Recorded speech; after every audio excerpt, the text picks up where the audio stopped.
So if we want to look at truth telling, well, then we need to do some truth telling on the forms that we fill out when we're claiming Indigenous heritage, and you need to be able to prove it. Got my eyes straight ahead, got my head in the game. With the red light on, I'm just waiting for the change. Get my head down low. Hi, I'm Jay Fallon. Thanks for listening to The Slippery Slope. So, the subject that I want to talk about today, I have wanted to talk about this for quite a while. I stopped talking about Indigenous issues because I'm watching where it's going, and my thoughts on it are, ooh, well, some people would classify me as a little, maybe they would say I'm a bit racist in some of my thinking. Maybe. Uh, I think it's very, in a way, it's ironic. I read some of the articles that come out, and I'm not going to mention specific places and specific people because I have a bit of an inkling that some of these people, if I said straight up, mention them by name, that they would be tempted to approach a lawyer and say, I think we should be taking some legal action against that gentleman right there. That's what I think would happen. So I won't mention anything. I'm going to be a bit broad in a bit vague in what I'm going to be talking about in these specific areas. Okay. But I've been looking at some of the news that's come across in Queensland and some of the areas that people have said, oh, we're going to, we've got native title. We're going to bring this land. We're asking this land to be brought back to its, to the original owners, and we're changing this place to this name because it's the original language, and this belongs to this people, and these people deserve to have this land back, and putting in all these claims, and then people getting their back up. I look at it. I've looked at these articles. I've read articles. I've seen the people doing this, and I think, isn't this funny? It's a little ironic to me because what was it? What is it now? 250, whatever, 200 and something years ago, that I don't like using these terms, but I'm going to use it for this episode, that white Australians came here. They came over on the boats and planted their flags and met the people. Whatever happened, happened. Uh, Basically, the land was stolen. Let's all be truthful. The land was stolen, taken over by the people that came here on the boats. The English. They came here, they stole the land. And I'm not saying that, justice needs to be had or whatever. This isn't about the things that were done wrong back then. It was 200 something years ago. Let's all just admit that something was done that was wrong. I think we can all admit that. It wasn't the right thing to do, but that was what it happened. And that's the way they were doing things back then. Now, whether you want to admit it, whether you agree with that completely, we can talk about that separately, I suppose. But the land was stolen.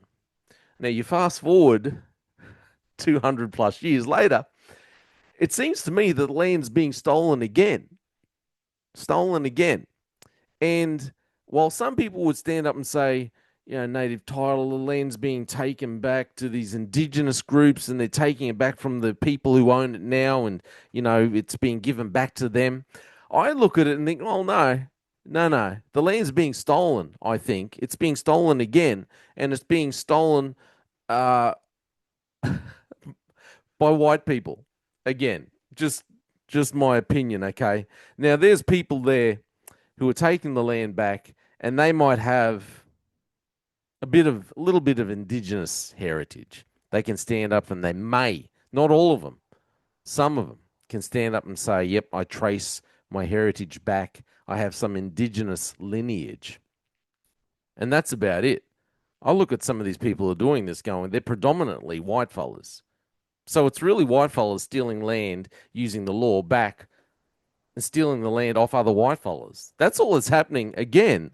And this is a system that's been created by our current by government for that's gone on for decades. This system has gone on where we give people for doing nothing. We give, we create a system where you don't have to work. You can just claim things. We've got a system now where you don't have to actually prove that you're Indigenous. You just tick a box. When I was a kid, I remember I was telling a story. When I was a kid, I was running around. We moved from the town I'm in now to another town. I was the only little Murray kid running around, getting picked on, getting into fights because people were calling me names and calling me all this stuff. There was no other, oh, actually, there was one other Indigenous family in that town. Now, mate, there's Indigenous people everywhere. I mean, you don't recognize them because they're all white, but there's Indigenous people everywhere. And I know this because because everyone ticks the box now and says, yeah, no, I'm Indigenous. It's good. I'm Indigenous. Everyone's Indigenous. They all claim it now.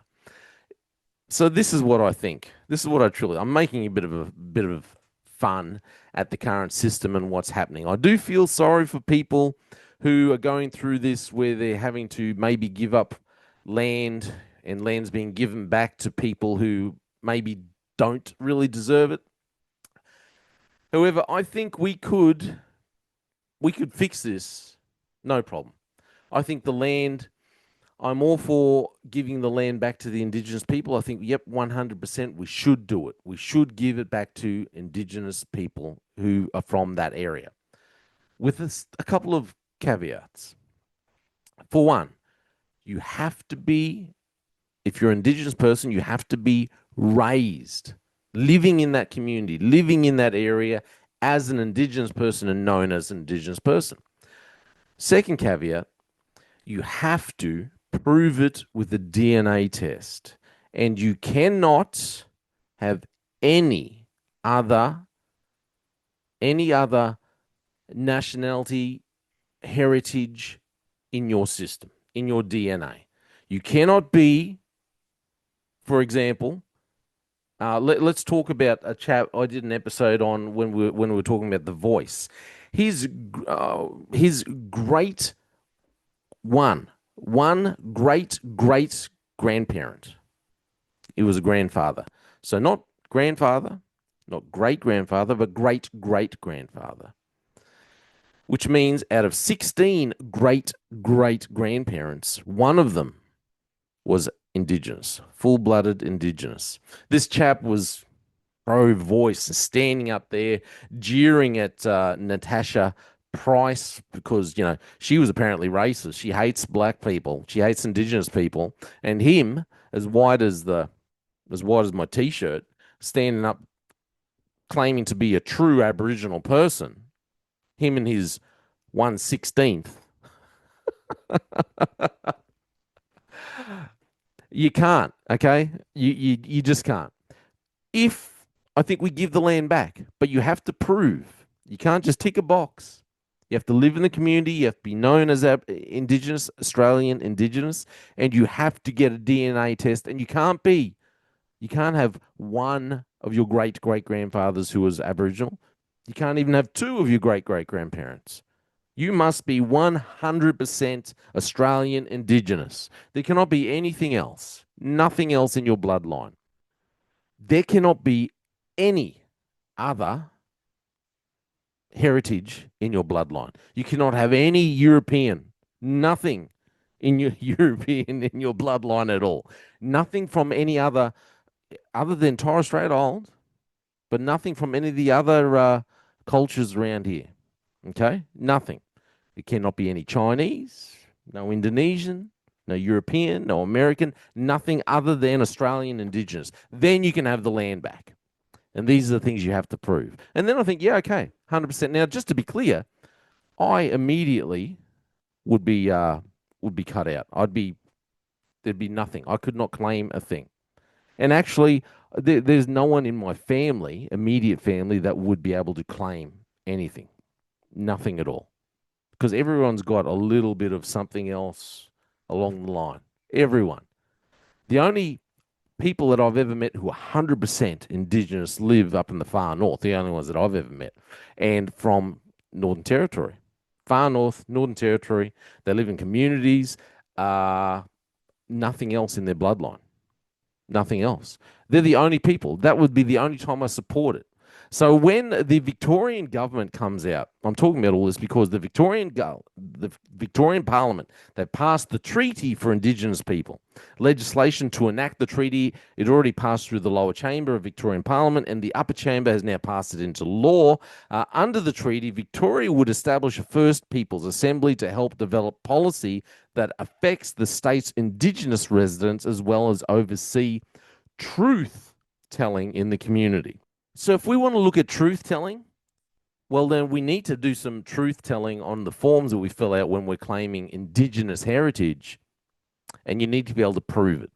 So I don't mind if people want to claim Indigenous heritage and tick a box, but then you have to take a test. You have to do a DNA test and prove that you have DNA of an Indigenous person.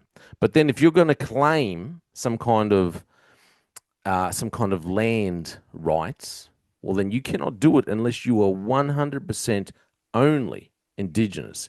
Because if you have something else in your DNA, if you're also part European, well, then the fact that you're a part European means this: you would not even be alive if it wasn't for the actions that the Europeans took a couple of 100 years ago.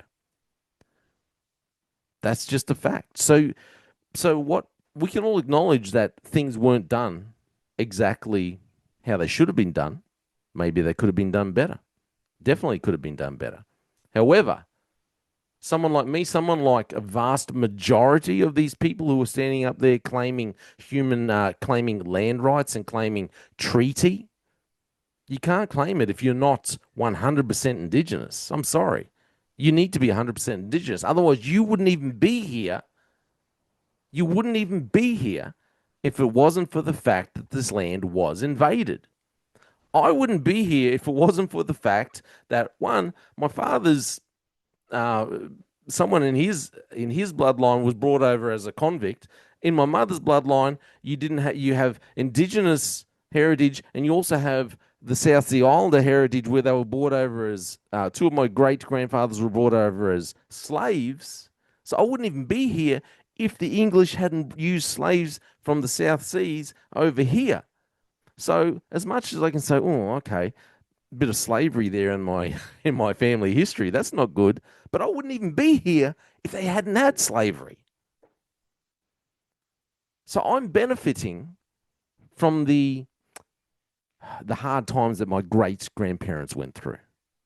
And these people who are claiming wanting treaty, you look at these people, they are all actually only here because their great great grandparents or great great great grandparents, whatever, went through a hard time because the wrong thing was done to them, but they are benefiting, and they're not 100% Aboriginal. If you want to benefit in this kind of way and have a treaty, then you must be only Aboriginal. You must live in the community, and you must prove it through DNA. And if you're going to get some kind of value, some kind of land, heck, it has to be proven. But like I said, I do see the irony in all this. To me, this is just it's like that author who claims to be Indigenous. What's his name? I can't remember his name. He's written a couple of Indigenous books, and they've proven that his heritage is from the UK. He's not Indigenous at all. The ABC, things like that, they all support him. It's all good. You need to be able to prove it. Otherwise, this is just a system that we've created ourselves. Our government's created it, and everyone stands up there and goes, "Yep, look at this. Look, we're all good. We're all good people. We've created a treaty. We're giving land back. We're giving land back to a couple of con artists who have a splash of Indigenous blood in them, but it's actually just white people who are conning the rest of us." That's just my opinion. My name is Jay Fallon. Let me know what you think. I'm Jay Fallon. It's just my opinion, people. Thanks for listening to The Slippery Slope. They just fuel a desire that will take me higher. I'm on fire because nothing's gonna bring me down. Nothing's gonna bring me down. Nothing's gonna stop me now. No more deals to be done. And nothing's gonna just focus